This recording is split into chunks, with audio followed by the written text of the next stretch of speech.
My name is Mark McGuinness, and this is the 21st Century Creative, the podcast that helps you thrive as a creative professional amid the demands, the distractions, and the opportunities of the 21st century.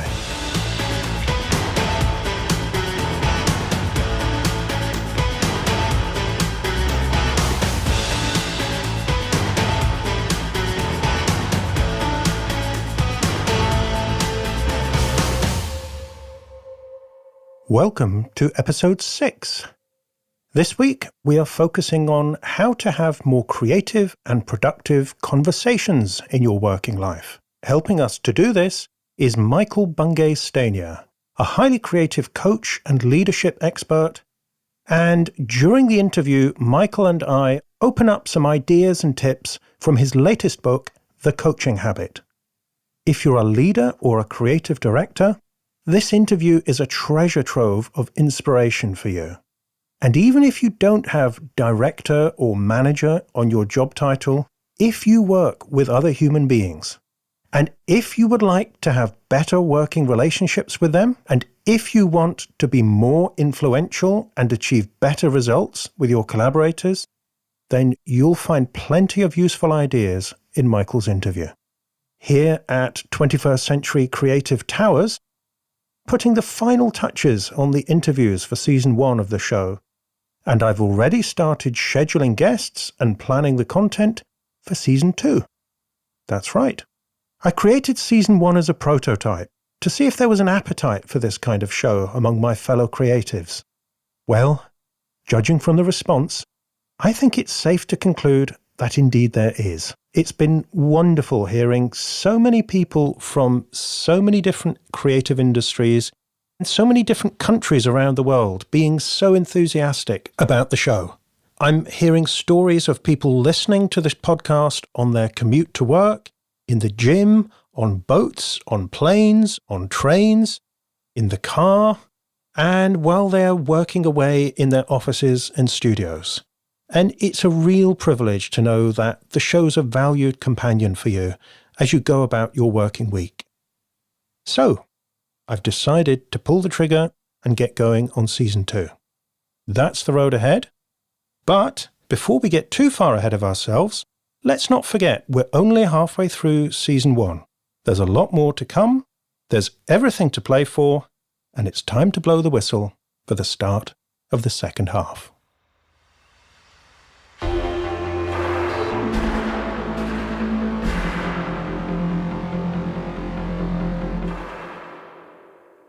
Today's theme is, your creativity is your security. Years ago, I was in a hotel in an unfamiliar city, the night before running a workshop for a client. The last few months had been pretty challenging. I was dealing with artists and small agencies with plenty of enthusiasm but not much training budget, and I was going through one of my periods of wondering whether I was wasting my time trying to make this business take off.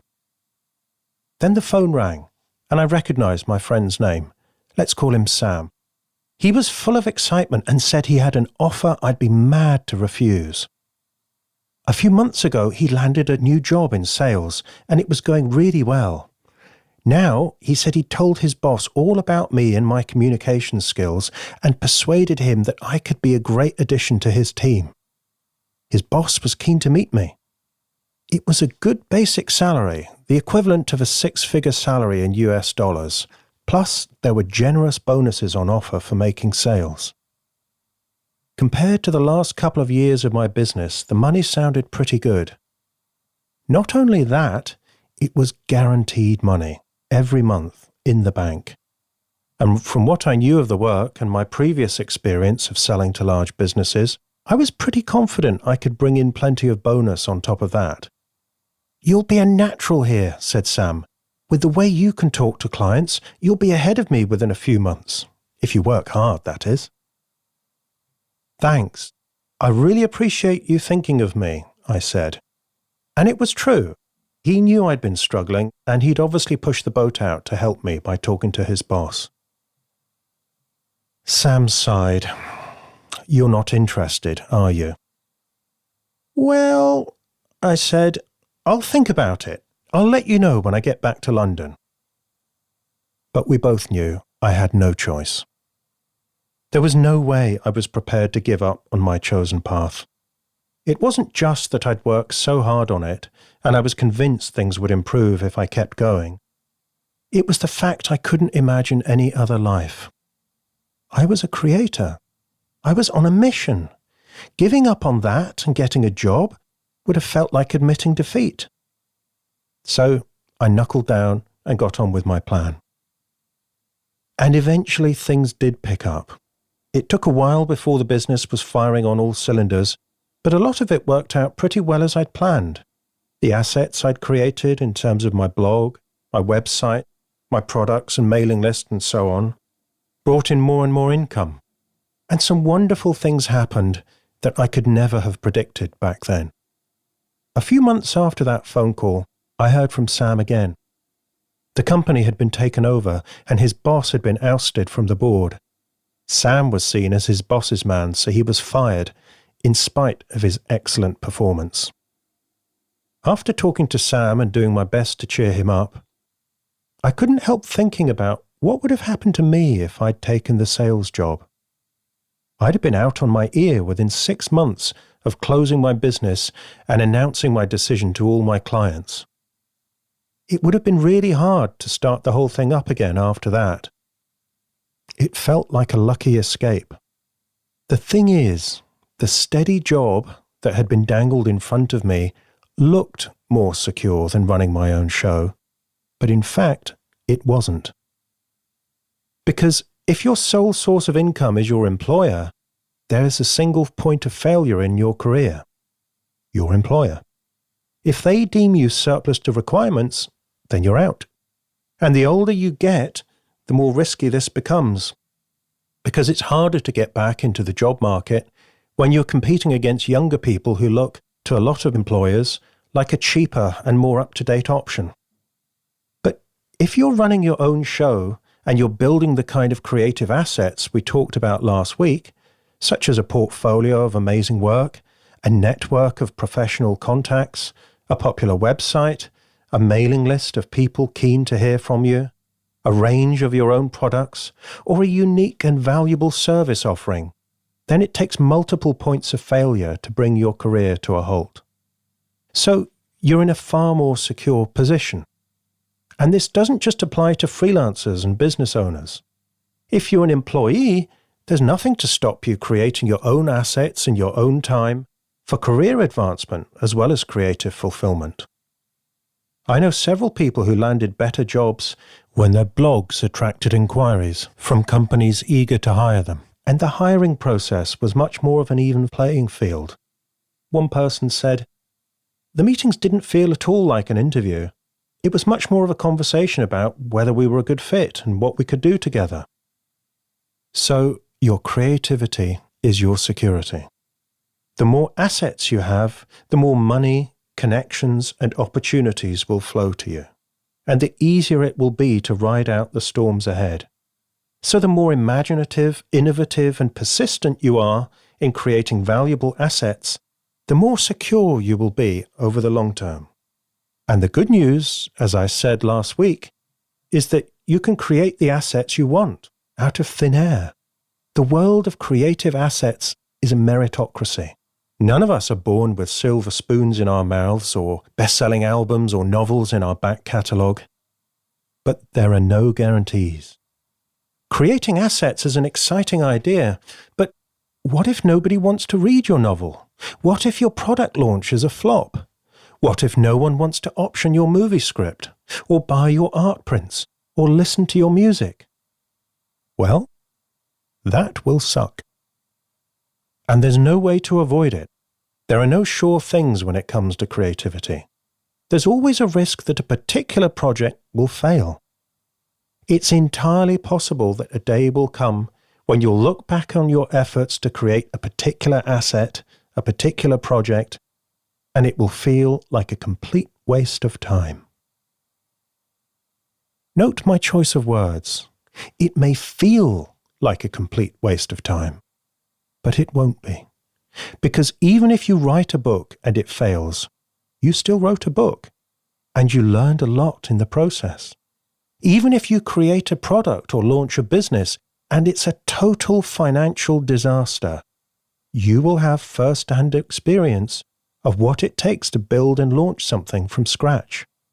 Like your novelist friend, you will learn a hell of a lot in the process. So, whatever your brand of failure, if you still have the appetite, what you learned will serve you well next time round. Your next project will be better than the last one. It may even be a success in the terms that matter to you. Look at the history of any great creator, in the arts, in business, or any other field, and you'll likely find their early years littered with failures. Thomas Edison's 1,000 unsuccessful attempts at making a light bulb. Walt Disney's multiple bankruptcies. Stephen Pressfield's drawers full of unpublishable novels. And so on. The usual lesson we take from this, and it's a good one, is that we should persist in the face of failure. I'd also add that those creative folks were aiming for the right kind of success, i.e., the exponential, game-changing, asset-creating kind. It's the same logic record labels and Hollywood studios have been using for decades. Sign a lot of artists, put out a lot of movies or records, knowing that most of them won't be a hit. Maybe 1 in 10. But that 10th one can recoup your whole investment and a whole lot more. And you wouldn't have got it without your willingness to spread your risk and back several likely horses. Your creativity is your security. But how secure is your current career path? Here's a way to find out.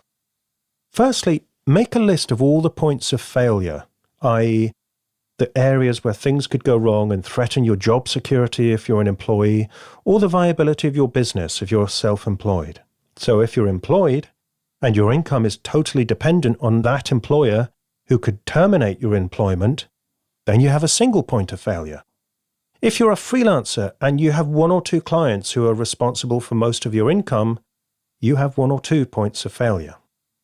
If you sell multiple products to multiple markets or you have multiple clients, you have multiple points of failure.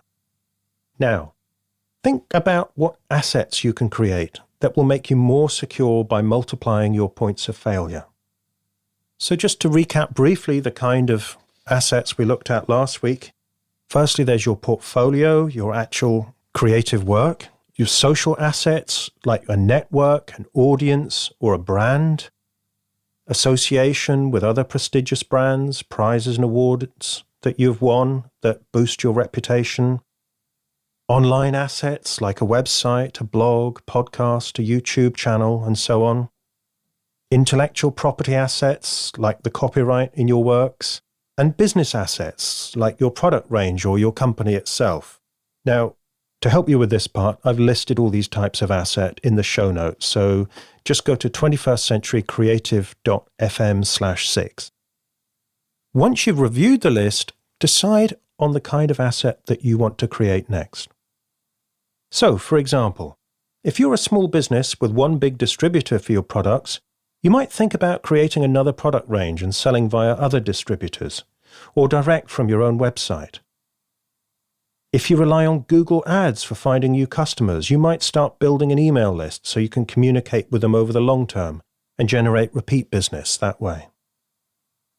If you're an employee, you could write a book or a column for an industry magazine, or start a podcast or YouTube channel so that you become a thought leader in your field with an audience and network independent of your employer.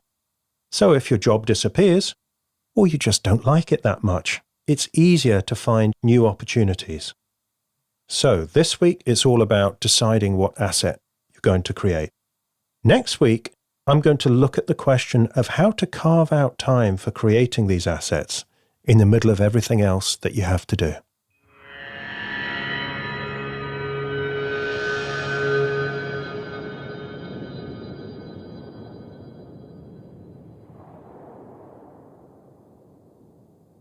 If you're enjoying the 21st Century Creative, you may like to know there is more to this podcast than meets the ear.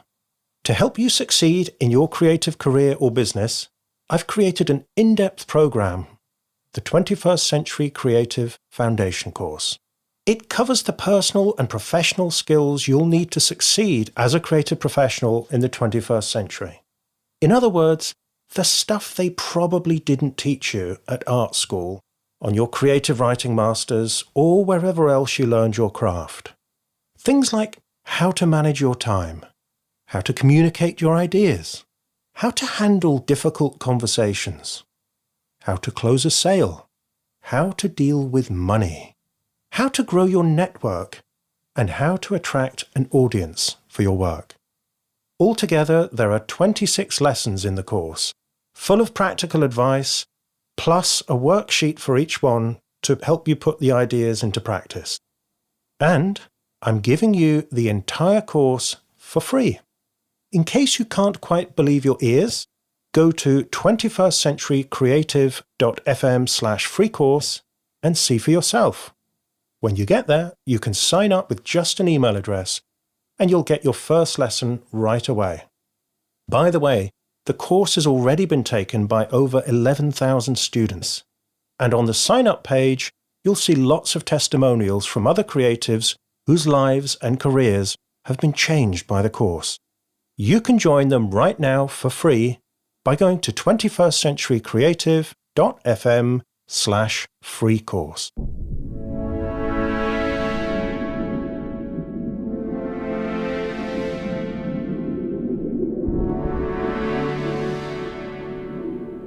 Michael Bungay Stanier is the founder and senior partner of Box of Crayons, a company that helps people and organizations all over the world do less good work and more great work.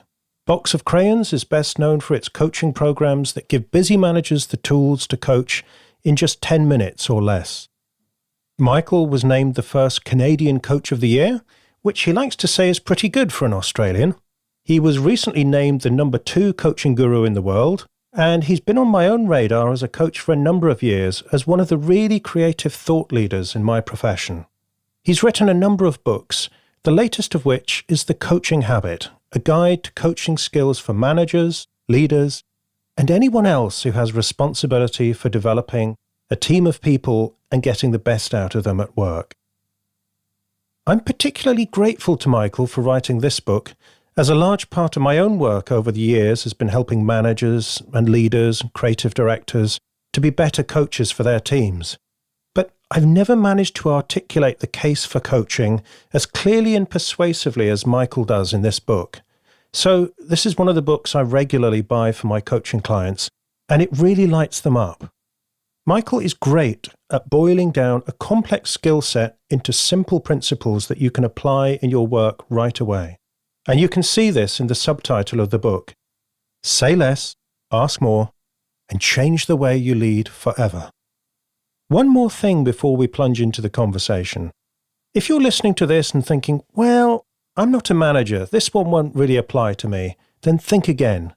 Because if your work depends in any way on communicating and collaborating with other people, whether as clients, suppliers, partners, or team members, you'll find the principles Michael talks about very relevant to your working life.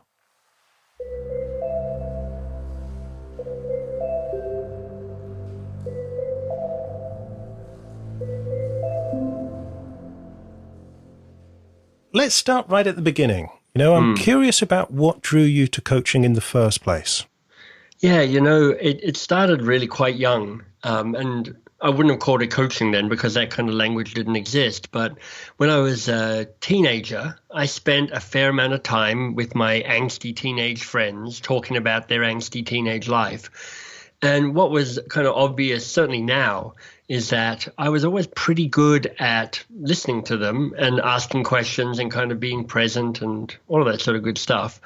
But I was also very conscious at the time that whilst I seemed to find myself in these situations, I didn't know what the heck I was doing at all. So I was kind of sitting at home, should I be saying something more, saying something less? What was going on with that? And then when I got to university, I actually went and did my first formal piece of training. I was part of youth hotline, suicide or anxiety hotline. So it taught me the basics of Rogerian counseling, which in effect is saying there's more going on than what's on the surface. So stay curious and probe a little. And I did that through university in Australia and also in the UK as well. And when I finally did get out of university and start working, about that time, you started noticing the rise of coaching on the west coast of the US. It's a kind of the Californian experience. And of course, because I was in England at the time, I was going, yep, it's another classic touchy-feely, pastel-colored Californian thing. But I was curious because it felt like it connected to something that I was interested in and I could do, and I could see the impact of it. When I moved to where was I? No, I was in Boston when this happened. I started reframing my relationships with my clients, my consulting clients, as kind of coaching relationships to see what happened. And I hired my first coach, who was, she's okay. She wasn't great, but it kind of made me think, there's something here for me. And then when in 2001 I moved up to Canada, which is where I now live, I did my formal coach training and kind of launched my formal career as a coach. Although that had its ups and downs as well. I actually kind of built out, grew my practice, had a bunch of clients, and then annoyingly discovered that I didn't actually enjoy coaching nearly as much as I thought I did. This is a classic thing that, all of us struggle with as creatives in terms of trying to find our path is you take your best guess, you sprint at it for a while, and then you've got to stop and go, is this actually what I was looking for? Or is the experience of doing this revealing other elements of who I am that I'm more interested in pursuing? So for me, part of the challenge with having a full-time coaching career was, first of all, loneliness, because I spent just hours in my own office talking to people, and not really talking to them, but kind of listening to them. So I felt a bit isolated. Secondly, there was a thing about impact for me as well, because whereas I did feel I was helping individuals, I wasn't really having the kind of splash on the world that I really wanted to have. So having built up my coaching practice, I kind of dismantled it and moved from being a coach to teaching other people how to be more coach-like. And that's what the work we do is at Box of Crayons, as you know, and it's what the new book is mostly about as well. Right. So maybe this is a good place to unpack exactly what we mean by coaching, or maybe it could mean different things in different contexts. It does. And I'm glad you're asking me this, because it's one of the things that keeps me engaged in this work and kind of winds me up. And the summary would be coaching comes with a whole lot of baggage for a whole lot of people. It's like some people are like, oh God, it's touchy-feely life coaching full of incense and chakras and how are you feeling? Now, how are you feeling?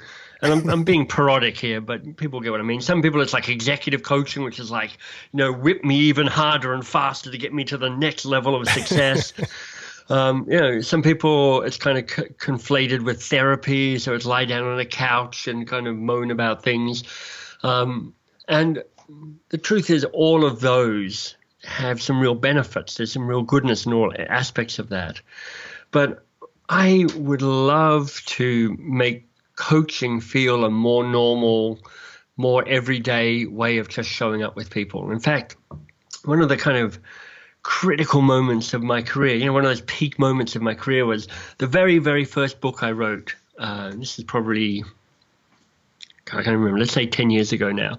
It's called Get Unstuck and Get Going on the Stuff That Matters. It's a kind of, it was self-published, and it's a self-coaching tool. And I was even less well-known than I am now. So I was like, okay, how do I make a book like this better known? And one of the ways is you write to famous people and say, will you write a blurb on my book? So I picked a number, and one of them was a guy called Peter Block. Now, he's a kind of writer and thinker who I love in this space of how do you show up and be an adult in your own life, in your own working life.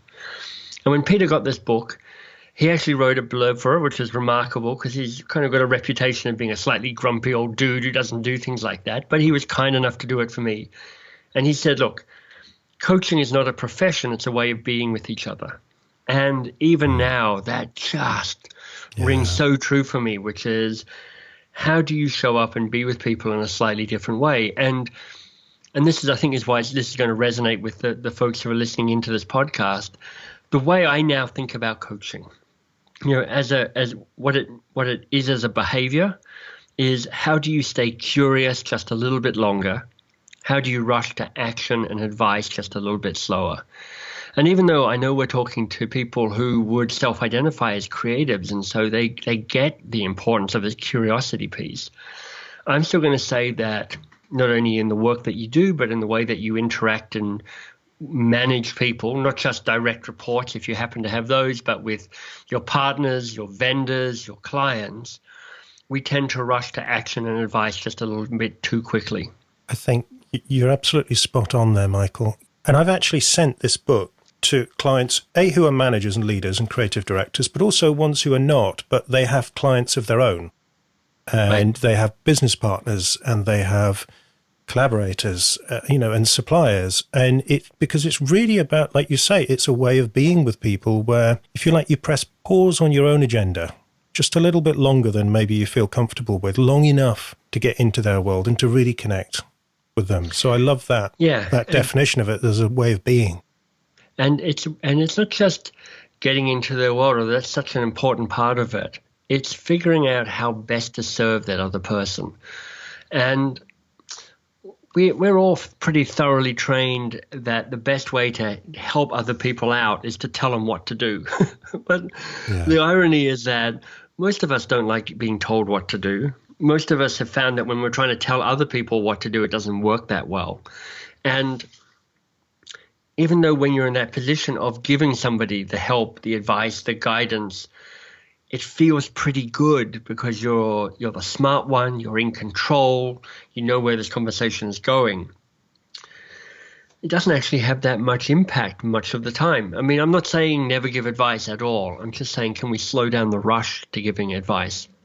And the place of being curious, the place of asking questions, what another hero of mine, Edgar Schein, would call humble inquiry, it's a much less comfortable place to be because you're giving up power to the other person to answer that question. It's much more ambiguous and uncertain as to what's about to happen because you've asked a question and you're like, is that the right question? Is that a good question? What's their answer going to be? But it can be a much more effective way of interacting and serving people. Okay, obviously I'm a coach myself, so I'm reading from the same page as you, but I'll play devil's advocate for a minute, Michael. Yes. And I know you've encountered this plenty of times. I'm imagining the busy stroke stress leader or creative director or art director or someone in a senior position saying, Michael, that sounds really great in theory. And in an ideal world, I would love to do it. But in the real world, I don't have time. I'm under pressure. I've got to get results. And it's my neck on the line if they get it wrong. So I really do need to tell them. What would you say to that person? Yeah, I said that's not devil's advocate. That's just reality. I mean, that's what a bunch of people listening in are saying. It's just like, it's all very good to kind of pull up a chair and have a nice, long, curiosity-driven conversation. But who has time for that? We're all drowning under obligations. Doesn't matter if you're in a big company or a small agency or even if you're a solopreneur. We're all feeling stretched and a little overwhelmed. So here's what I'd say. The first is, our take on it is that if you can't coach in 10 minutes or less, you don't have time to coach. And really, I want to kind of blow up this idea that coaching involves an hour conversation or even a 30-minute conversation. It can be really fast. Because remember, we're not trying to save somebody's soul. We're just trying to stay curious just a little bit longer. The second thing to be thinking about it is what we're talking about with coaching is a change of your behavior. You're showing up a little more curious. You're rushing to advice and action a little bit more differently. And what we're not doing is adding extra time or obligation to what you're doing. What we're doing is trying to transform the way you currently interact with the work that you're already doing. The metaphor I sometimes use is, look, you have your glass is already full. We're not trying to pour more water into the glass. There's no point. What we are trying to do is like, if you like, squirt some food coloring into that water so it changes. So it changes your nature of interacting with people.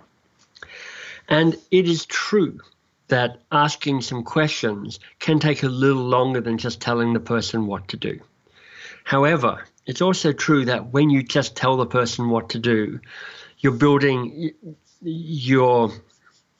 there are other costs, time costs involved. And they involve things such as you're now training that other person to come to you and get the answer from you every time. So now there's just that additional cost of them every time they've got a challenge, every time they don't know what to do. Yeah. They're just going to knock on your door or send you an email or give you a call or whatever, and you're going to have to fix it for them. So you're not doing anything to break that pattern of dependency. The second thing is you're probably I'd say there's a solid chance that your advice is not nearly as good as you think it is. So there's a couple of things that tend to play out as regular patterns. The first is somebody comes into your office. Mark comes into my office and goes, Michael, blah, blah, blah, blah, blah, blah. And I go, oh, okay, Mark, go do this. And two things have probably happened. The first is the advice you've given me is probably okay, but there's a fair chance it's not nearly as good as you think it is, and therefore they'll come back and go, yeah, that didn't work. Now what do I do? The second thing that's often playing out is that the first challenge that shows up is actually not the real challenge.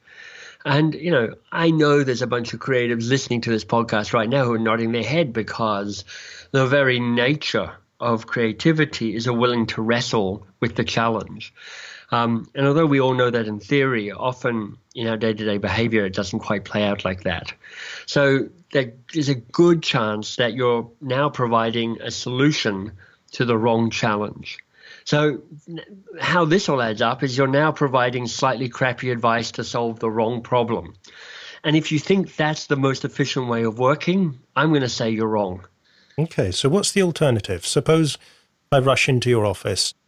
Hey, boss, we've got a problem, unloading it on you, expecting to be spoon-fed or expecting to be pointed in the right direction and to go off and get into that cycle of advice and dependency and coming back and saying whatever.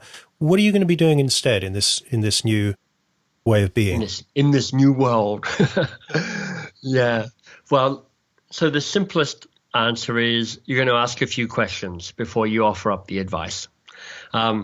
It's, of course, more complicated than that. At least the mechanics of getting to that place of simply asking a few questions is more complicated than that. The first is you've got to kind of prime yourself to recognize the triggers you have and the old habits that are no longer serving you. And then you've got to be thinking about how do I build some new habits to respond to this default reaction you have of jumping in and giving people advice. That's why in the book, we really try and make things as simple as possible. That classic Einstein quote, things should be as simple as possible, but no simpler. Mm-hmm. That's what we've struggled or endeavored to do with the Coaching Habit book. And the book itself is effectively one chapter on how to build new habits, 7 good questions. I say that if you've got these 7 great questions, that's going to give you pretty much all you need to be an effective leader who's more coach-like. And then some other tips on how to ask a question well. So if you come into my office and go, Michael, blah, blah, blah, blah, blah, blah, blah, help, what should I do? My reaction, at least in the best of possible worlds, I'm sure I don't do this every time, but if this is enlightened Michael talking, yeah. Yeah, good. That's right. I'd probably say, hey, Mark, wow, I hear this is urgent for you, important. Let me just check in because I'll certainly give you some ideas, but before I do, what's the real challenge here for you? This is one of the questions from the book, the third question, in fact. What's the real challenge here for you? And I'm going to stay curious and listen to your answer, and you're going to go, blah, blah, blah, blah, blah, this is the real challenge for me. And I'm going to go, that's great. But what else is a challenge here? And then I'll go, great, and what else is a challenge here? And then I'm going to go, okay, so you've got a bunch of challenges. Let's go a little deeper. What's the real challenge here for you? And this interaction is going to take somewhere under 5 minutes, maybe under 3 minutes, depends. And once you've gone that level down, what's the real challenge here for you? a couple of things are going to happen. One is you're going to go, okay, if that's the real challenge, I actually know how to deal with that. And I'm like, that's awesome, Mark. Feel free to carry on. If you're like, okay, that feels like the real challenge, I still don't know how to do it, I'd go, okay, no problem. I've got some ideas about how you could address that challenge. They might be useful, but I bet you've got some initial ideas as well. So Mark, what's your first thought on how, if that's the real challenge, how to tackle it? And you'll give me an idea, because you're creative and everybody's creative. Everybody's got at least one idea about how to tackle this. And then I'll go, I love it, Mark. That's a great idea. What else could you do? And I'll go, great, what else could you do? And then depending on how the conversation is going, I might start feeding in an idea or two of my own around that as well. So this is a real commitment to getting this thing sorted out. But what I'm committed to do is doing a couple of things. One is I'm going to spend a bit of time figuring out what the real challenge is, so we don't waste our time trying to solve the wrong problem, which is often appearing as the first problem. Secondly, I'm going to spend a bit of time figuring out what you already know what to do. Because I know as a leader, as a manager, as somebody trying to influence you, that if you come up with these ideas yourself, that's going to increase your competence and your confidence and your capacity, so that you're increasingly not going to need to rush in and go, Michael, how do I do this? You're going to have the capacity to figure this stuff out by yourself. That's a long answer. It's even a bit technical. Does that all make sense to you, Mark? Yeah, I mean, basically, you're talking about moving from being the instructor to the facilitator. That's exactly right. I mean, you know, I wrote the book thinking about busy managers in bigger organizations, and I know many of the people listening to this are going, well, that's not me. I have a different life. But I really wrote it for people interacting with other human beings, because I think there's wisdom in that kind of corporate leadership that applies to everybody.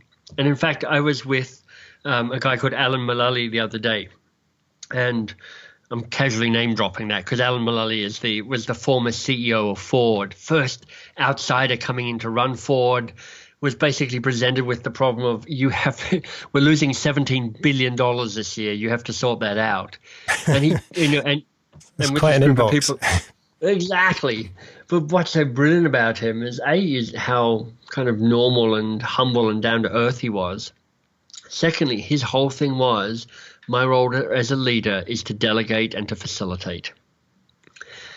And if you can do that as the leader of Ford, which is an enormous international company, talking about things like $17 billion, which I'm sure not a single person on this podcast has the least idea what that even means. It's such a large number.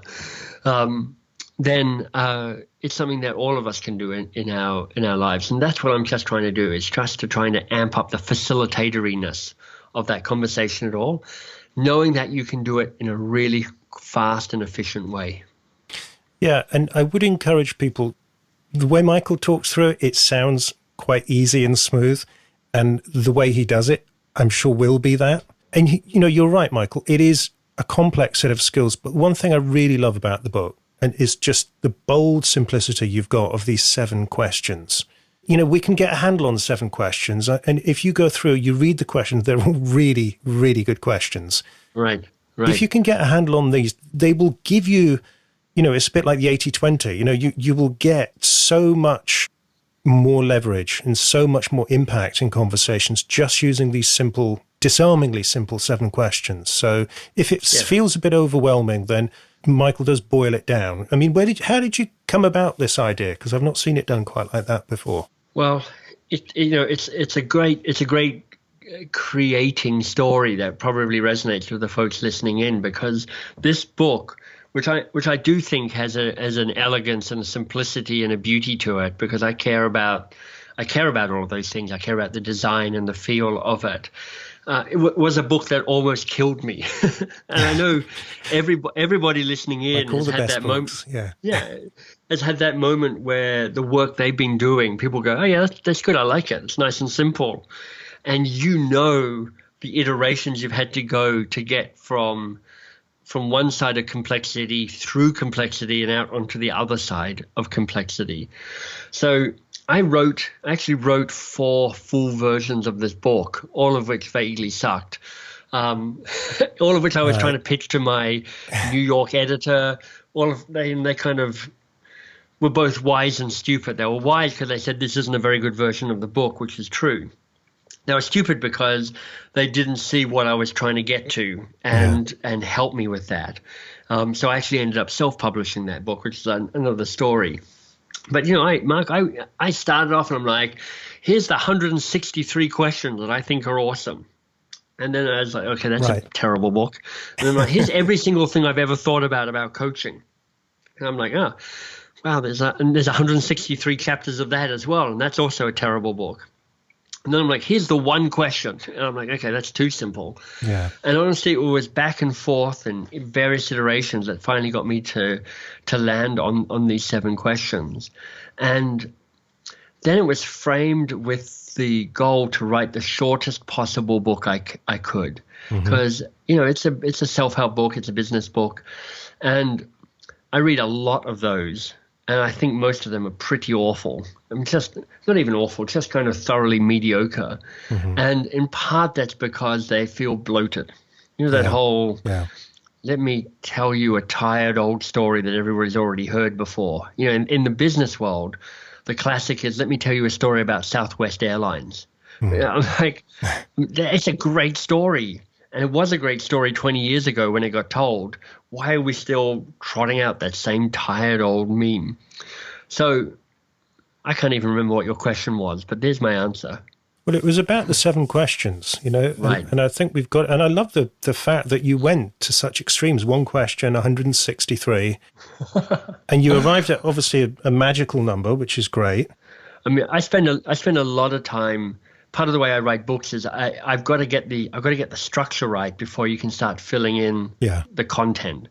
And honestly, I just went through hundreds of pages of writing structures out to try and make it work. I probably wrote, because I've got a terrible memory, I probably honestly wrote the same structure out 100 times. But I was like, and I know this will resonate for some of the folks listening in, which is when you find the deep structure of your project. Suddenly everything becomes clear. But to find that deep structure, and that's a structure that most people won't even see or understand, that's often where the real work has to take place. Yeah. And, I've been thinking as you go along, there's several things here that really resonate. So one of my ideas is that a lot of creatives are much better at communication skills, business skills in general than they give themselves credit for. They've got a lot of the same toolkit, but they apply it in a different context. So, for instance, being curious, questioning, and questioning again to see, is this the real problem? Is this the real challenge? Is this really what this work is all about? Well, we do that day in, day out, staring at our Macs or our easels or chipping away at the stone.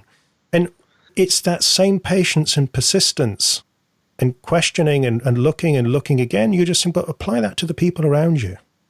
Ask another question, listen a bit more, start looking for the deep structure of what's going on here. I think it's an interesting challenge for folks who would self-identify as being creatives, because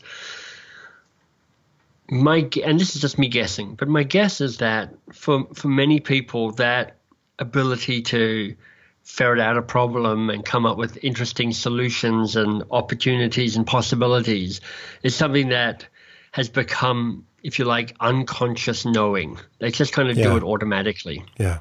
Those 4 levels of learning, which is unconscious incompetence, which is like when you don't even know that you're bad. And then there's conscious incompetence. That's when you start learning something for the first time and you're like, man, I'm really bad at this. And then there's conscious competence, where you go, oh, I'm pretty good at this. I'm getting the hang of it. And then there's unconscious competence, where you just, it's habitual. It's automatic. And I bet you for a lot of people listening in, that creative piece is often habitual. But the level after conscious competence is when you kind of, I like to think of it as kind of the teaching moment, which is when you have to then deconstruct your conscious competence to actually see the patterns and the structures so that you understand it at a deeper level.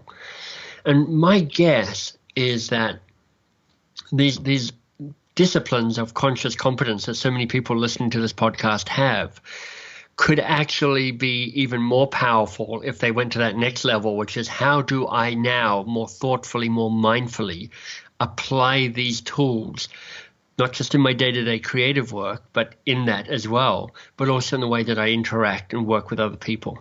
Okay, so I'm imagining our kind of slightly disgruntled manager, creative director type in the corner saying, all right, well, yeah, blah, blah, blah, Michael and Mark, blah, blah, blah.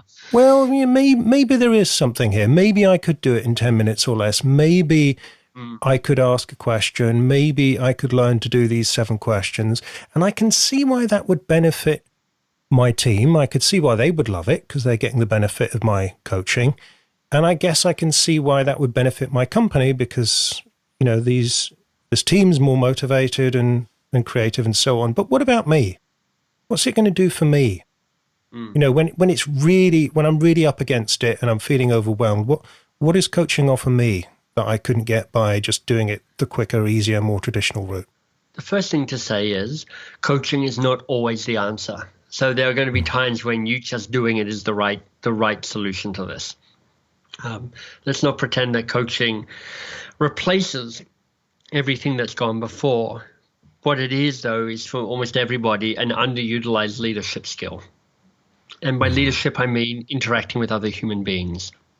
It's not, I have a formal leadership position necessarily. It's like if you interact with other human beings, being more coach-like can be a useful tool, and it's an underutilized tool at the moment. But if you're this manager going, okay, I get why this is good for other people and for the company, but really, what's in it for me? The kind of the fastest answer is to say, look, let me show you how to work less hard but have more impact. Ooh. Because I think when you get good at asking these questions, a few things are going to show up. You're going to have a team that is more self-sufficient, more autonomous, more competent, more confident. And that's good for you because that means they spend less time knocking on your door, metaphorically or real, asking for help. You're also going to have a team that's more focused so that they're working on the right stuff. Mark, you and I have talked about a previous book I wrote called Do More Great Work. Yes. The subtitle is Stop the Busy Work and Start the Work That Matters. And the very simple model in that is to say, look, everything we do falls into one of these 3 different buckets: bad work, good work, and great work. Bad work, the mind-numbing, soul-sucking, life-crushing, waste of time, bureaucracy, the stuff that makes you go, man, this is my precious life, and I'm somehow doing this. What did I do to deserve this? And honestly, almost everybody knows what I'm talking about with that. Good work, if you like, is your job description. So it's about being productive and effective and efficient. And even in the creative space, we all know what that means. It's like getting the job done. It's what your boss wants you to do. Even when you're your own boss, it's it's like serving the client, getting the thing done, doing all that stuff. But then great work is the work that has more impact and the work that has more meaning. So impact is about serving the organization in that broader sense. What's the dent you're trying to make in the universe? But meaning is going, how do I do work that actually is engaging and meaningful and values-based for me? And in my experience, everybody has a hunger to do a little more great work. There's very, very, very, very few people who go, I have just got too much great work at the moment, too much work that has impact, too much work that has meaning. And one of the reasons that we've kind of doubled down on coaching as the thing we focus on is I think it's one of the most powerful ways to help people find and start and sustain their great work. If you look at 2 of the key questions from the 7, one is, and people have heard this already, the focus question, number 3 in the book, what's the real challenge here for you? Mm-hmm. And that has a way of getting into the heart of what's the thing we're wrestling with that could open up to great work. And then the 5th question, which is called the strategic question, and creatives will know this as well, but is if you're going to say yes to this, what must you say no to give that yes strength and meaning and boundaries, rather than being a flabby, I'll just add this onto everything else I'm attempting to do yes. And so I think that's the other thing that's in it for you as a manager is not only do you have a team that's more confident and autonomous and self-sufficient, so they spend less time bugging you, so you have more time to do your own work. Not that managing people isn't your own work, but you know what I mean. But it's also a way of saying this can open up more great work for your team, but more great work for you as well. So that when you go home or you head to the pub and somebody says, so what do? You don't get that slightly sinking feeling in your stomach going, oh man, I have to justify I have to explain my job and I'm not that excited about it. You're like, oh man, let me tell you what we're up to at the moment. You get excited by that. And I think that's what it can offer you as well. Yeah, I think there's a couple of really important points here. One is, your definition, what is your work? Because all of us, whether we are employed or self-employed, whether we are nominally a manager or normally a maker, our work typically consists of making something or doing something hands-on and communicating with other people. And I know this as a writer myself, that there's a temptation to say, my real work is the hands-on making and doing. And obviously there's a lot of us who identify with that. Mm-hmm. At the same time, you have to, even if you're the novelist in the garret, you've got to communicate with, an editor, an agent, a publisher, Kindle direct publishing support team. You're going to have to encounter a human being at some stage. So all of this stuff is relevant to that. Yeah, I mean, if in your work you don't engage with human beings ever, then you should just turn this podcast off right now. But if you talk to other people in your day-to-day work, be it a vendor or a client or a team member or a colleague or a peer, it just is a useful tool to have to say, can you just be a little bit more curious? And the other big thing I think you've highlighted here is, the communicating is part of your work and it's part of your impact. And if it isn't, then it really should be. But also by taking a little bit more time up front and slowing down and asking the question and facilitating and getting someone going away, thinking for themselves, acting on their own initiative, coming to you with solutions and checking in more than looking to you for the answer, you free up more time. Exactly. One manager I worked with years ago when I was training the team on coaching skills turned up really skeptical and thought it was going to be a waste of time. And there was one question that really stayed with him, which was, I think it was, what are your options? Nice. That's a great question. Because, it was the typical when somebody comes in, hey, boss, we've got a problem. And I just said, look, make that your reflex. What are your options? Brilliant. And by reflex, just to jump in, the language I use around that is make that your habit. Right. In the book, I'm just building on what you're saying here, Mark, because I'm violently agreeing with you. So build a habit, build a reflex. When X comes into my office and says, how do I do this? Instead of telling them what to do, you'll ask them, what are your options? Or as I would put it in the book, so I've got some ideas which I'll share with you, but what ideas do you already have? And what else? And what else? And what else? Mine's just the same as yours. It's just slightly different language. Yeah, exactly. And I remember this guy coming to me. He was saying, I really thought this was going to be a waste of time. He said, but that question meant that I could go home at 5:30 for the first time in 4 years. That's awesome. Because he wasn't bottling up. His habit had been either to try and give them instructions on the spot and then they would come back for more, or he would say, another of his lines was, leave it with me, I'll get back to you. Right. Classic. His team were all going home and he was there with all the stuff that they left with him. And that really stayed with me. I love that. I mean, it's a microcosm of the whole impact we're trying to have with this coaching approach. Because, the three curses of the modern manager is you've got an over-dependent team, and you're clearly seeing that in your story. You have you become disconnected from the bigger picture, the great work that you might be doing. And then you're just overwhelmed by the amount of stuff you have, which means you're also the bottleneck for other people in your organization or in your world. So I love that you're summarizing that story because it captures everything you want to know about why coaching could be a more powerful tool for you. Okay, so Michael, your company, Box of Crayons, has trained over 10,000 managers in how to do this.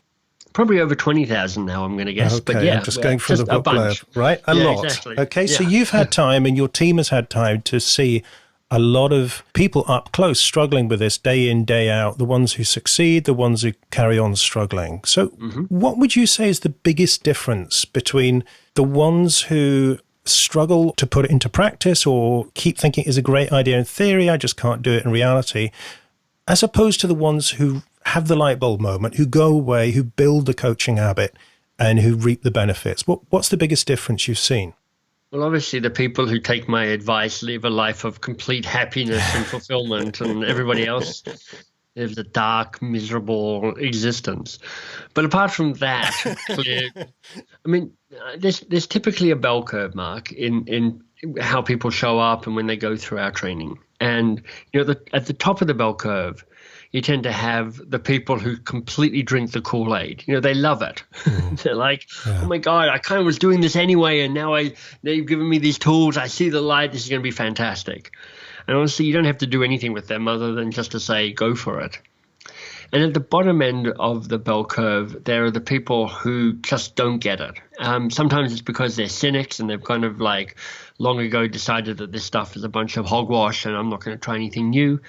There are some people who just go, honestly, I just don't get it. And I can't change the way I work. And nothing terrible happens to them. They just carry on working the way that they've always worked, which tends to mean that they are a little stuck. A little overwhelmed, a little bottlenecky, have a team that's a little disconnected. There's a little less great work or meaningful work or engaged work that's going on for their team.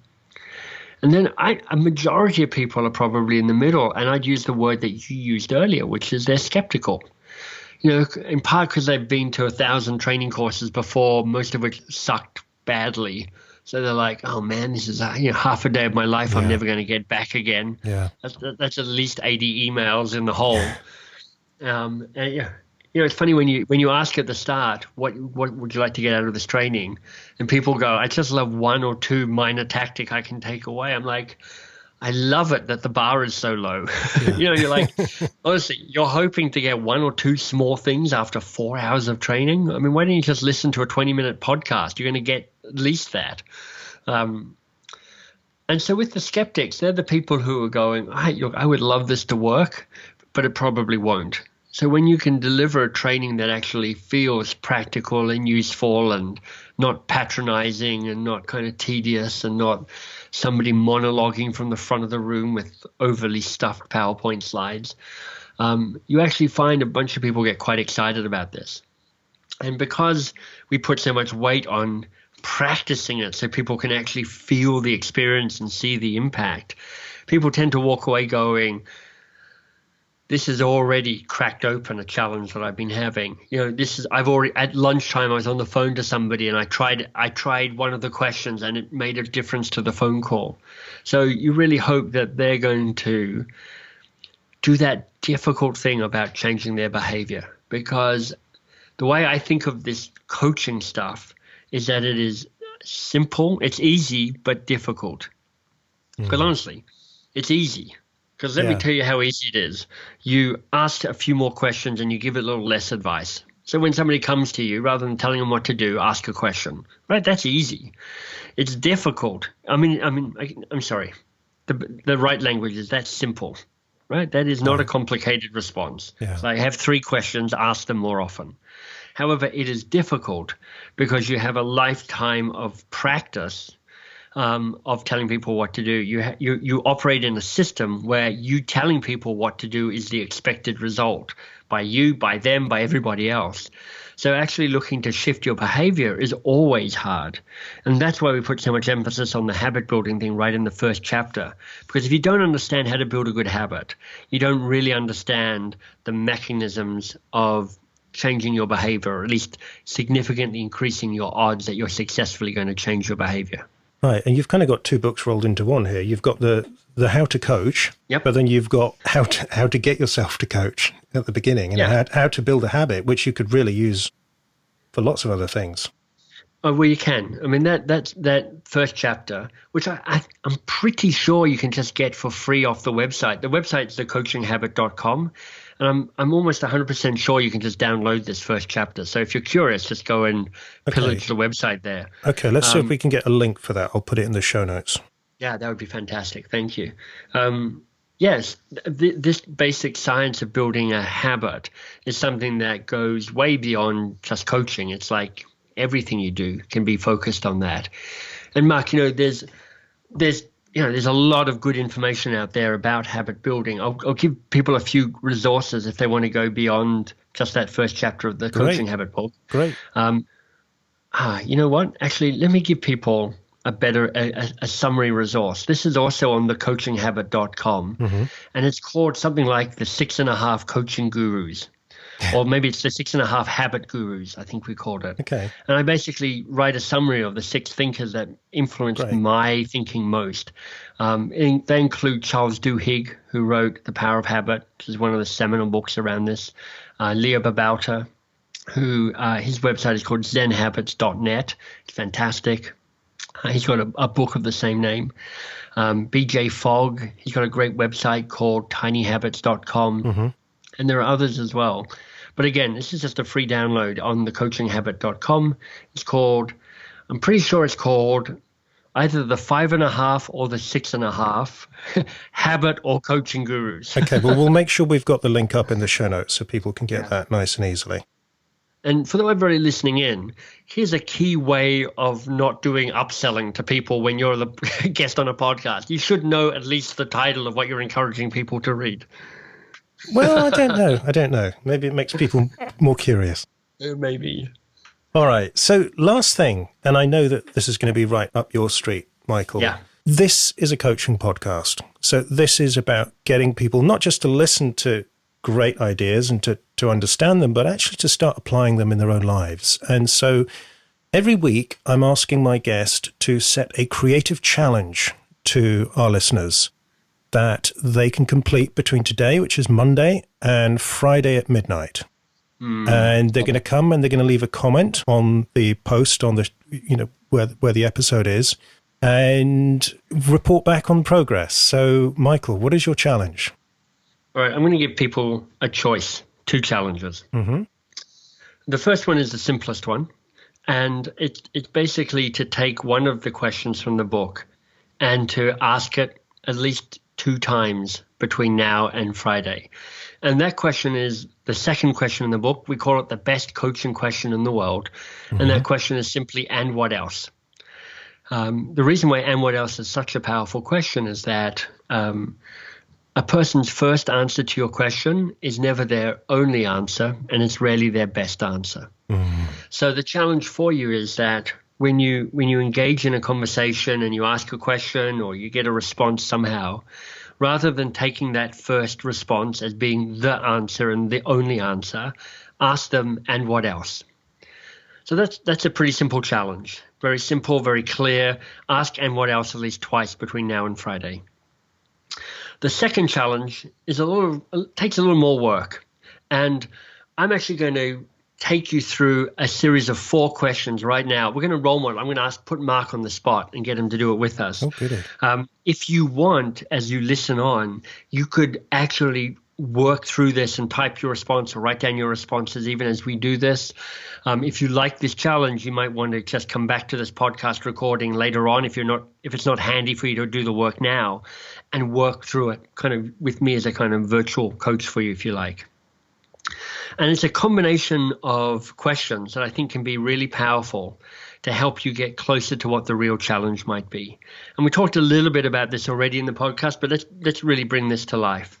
So Mark, I want you to start off by just identifying something that you're working on that's kind of top of mind for you, something that's preoccupying you, that you're working on, you're worrying about, you're trying to crack. Okay, you want me to tell you what it is? Yeah, tell me what it is. So it's a translation I'm working on of Geoffrey Chaucer's long poem, Troilus and Cressida. And I'm translating it into modern English verse because I think it's such a terrific poem and it's in medieval English and nobody reads it these days. So and there's 5 books and I've got to the end of book 1. And I like to say I've got to the end of it, not that I finished it. So I'm down to the last few before I send it to my mentor, who's going to give me feedback and hopefully cover it in red ink. I'm down to the last few edits where there's a few lines, there's a few rhymes that have been really escaping me, and it's a bit like an asymptotic curve. I seem to get closer and closer to finishing, but never quite get there. So I've got to kind of knuckle down and get that nailed. So that's beautiful. It's a nice summary of a real, tangible challenge. All I can remember from Chaucer is that when the sweet showers of April or something or other, the opening lines of the Canterbury Tales. But I love that you're taking that on. So for the folks listening, here's the first question. Number one is basically what's on your mind, right? That's actually question number one from the book as well, which is a nice way of going. Identify something that you're wrestling with, something that's real, something that's tangible, something that you feel a bit stuck on. Then here's the second question. So Mark, what's the real challenge here for you? I think it's finding or refinding my focus, because I was in my mind, I was going to put this to bed over Christmas in the holidays, and I got most of it done, but not quite. Right. And now I'm into new year, new projects, starting my podcast, all of that. And I've got to go make sure I do this justice as well. And I don't just rush off and just leave this not quite as good as it could be. So finding your focus. Now, here's a second question for everybody listening in, because remember what I said, the first answer is not necessarily the only answer or the best answer. So the second question is, and what else? What else is a real challenge here for you? Okay, this is interesting. So it's making sure the other stuff doesn't suffer. So, the podcast, I want to make sure I don't drop any spinning plates there, and I don't let the writing become a block for the podcast progress. Nice. So it's like to find your focus, but not to let everything else wither in the garden. Right.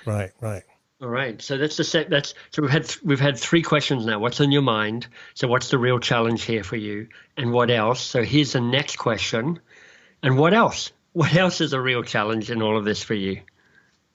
It's really balancing two sides of me, because, obviously when I'm in medieval poetry mode, that's slightly different to when I'm in podcasting mode or preparing for podcasting. And sure, it's not, it's not even just wearing a hat. It's just like, it's like I'm calling up a different part of myself to do it. And I've got to make sure that they don't get in each other's way. That was the word that came out, if that makes sense. Yeah, very nice. And for the folks listening in, what's interesting is as we go deeper into this, and I'm just asking the same questions, what's happening is the spotlight's moving more away from the poem and more towards how Mark is dealing with the poem. So it's becoming a little more personal and more self-aware around that.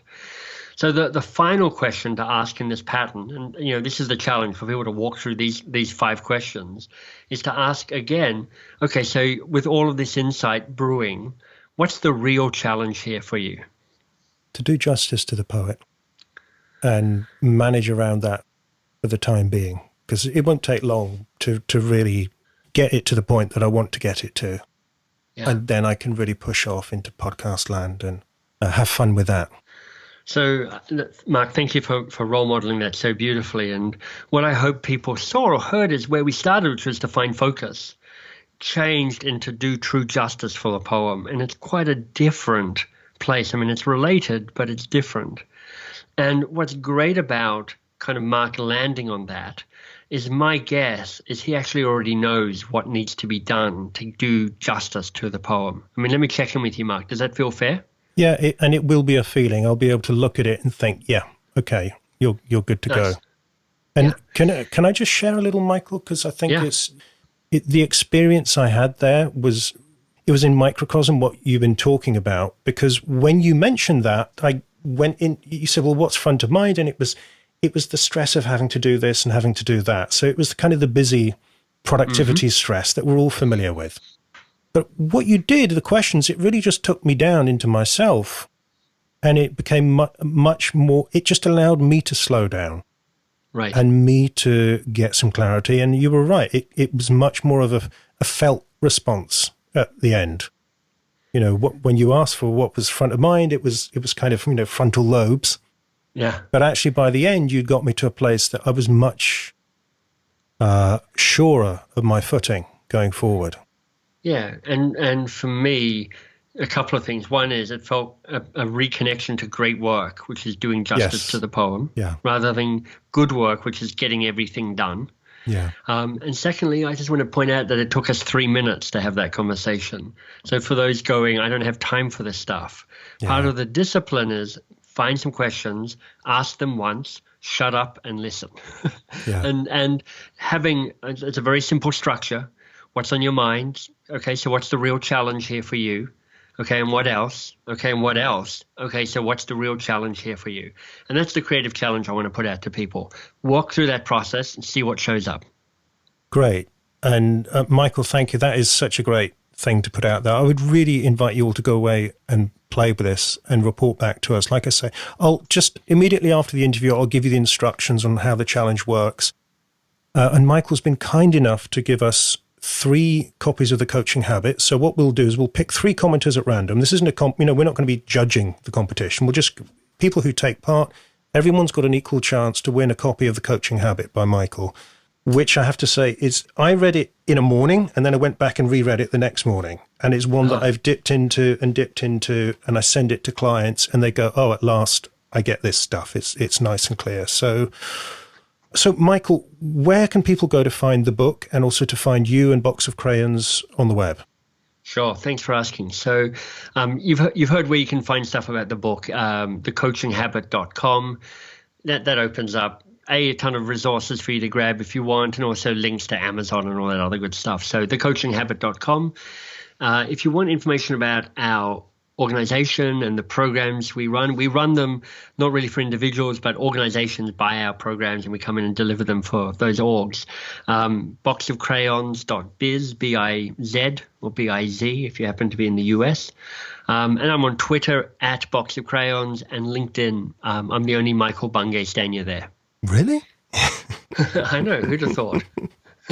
Okay, brilliant. And I'll make sure all of those links are in the show notes as well. So Michael, thank you so much. As always, it's been an absolute pleasure. And, lucky me, I had some coaching into the bargain as well. It's been great. Thanks for having me, Mark.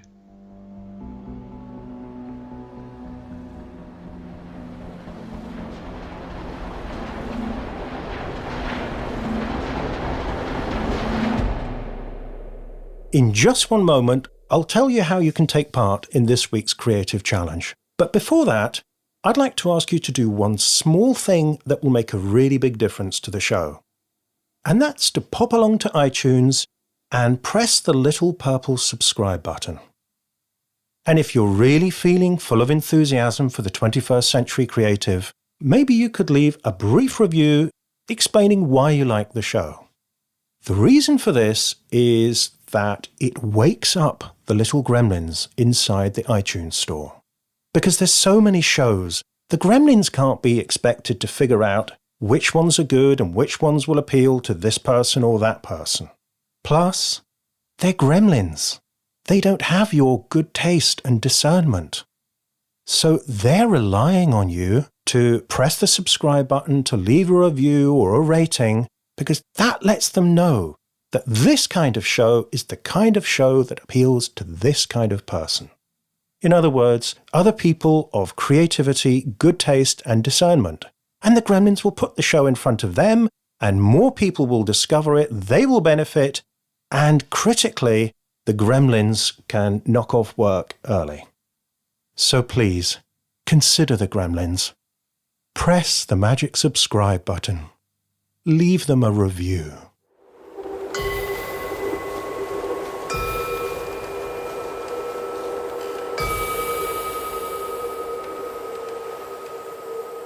So Michael's given you a great creative challenge for improving your communication and influencing skills. If you want to take part this week, here's how the challenge works. Now, Michael's given you 2 versions of the challenge, an easy one and a hard one. It's entirely up to you which you pick. The easy challenge is to ask the deceptively simple question, "And what else?" twice before Friday. It's deceptively simple because it's 3 small words, it doesn't look much, but according to Michael, this is the most powerful coaching question in the world. It has the power to slow you and the other person down and to open up new possibilities in a conversation when perhaps you're both eager to move too quickly to a conclusion. The hard version of the challenge is to coach somebody, a team member, a colleague, a partner, or someone else you're working with this week using these 4 questions Michael gave you. So it doesn't need to be a big, long coaching session, just a short conversation structured using these 4 questions. Question number 1, what's on your mind? This opens up the conversation, helping the other person identify the issue that they'd like some help with. Question number 2, what's the real challenge here for you? This one helps them focus on the real issue, which may well be something different to their answer to question 1. Question number 3, and what else? This little question keeps opening up the conversation, prompting the other person to dig a little deeper or widen their perspective. You can keep asking this question a few times to see if it opens up more awareness or insights around the situation. 4th and final question, okay, with all of this insight, what's the real challenge here for you? So you're repeating this question with slight different phrasing, and this one leads the other person into making a decision and a commitment to move forward, hopefully in a more focused and purposeful way. As Michael says, when you're asking these questions, make sure you resist the temptation to jump in with advice or instructions, and that you give the other person time to respond fully. And the best way to do this is to become really curious about what they're going to come up with and how they might surprise you and themselves. If you're new to this and you feel a bit awkward asking these kind of questions, then say to the other person up front, would you like to try an experiment? Tell them about the 4 questions you got from Michael and ask if they would like to play with them and see what comes out of the experiment. Okay, once you've completed the challenge, go to 21stcenturycreative.fm/6. As always, when you leave your comment, please don't share confidential or sensitive information, either about you or somebody else. You have until midnight United States Pacific Time this Friday, 7th July 2017, to complete the challenge and leave your comment at 21stcenturycreative.fm/6. Obviously, if you're listening after that date, the challenge is now closed, but of course you're always welcome to play with the questions, and you can still take part in future creative challenges. Once the challenge is finished, I will pick 3 winners at random from the comments, who will receive the prize Michael has kindly donated of his book, The Coaching Habit. As usual, I'm picking the winners at random. I am not judging the comments in any way. Over the weekend, I will send a bonus recording with my feedback on your comments and what we can all learn from the challenge. I'll also be sharing reflections and advice from my own experience as a coach. This part is important. The feedback recording will not be released on iTunes or anywhere else the podcast is syndicated. It will only be available via the 21st Century Creative email list. So to join the list, go to 21stcenturycreative.fm/bonus and enter your email address in the box.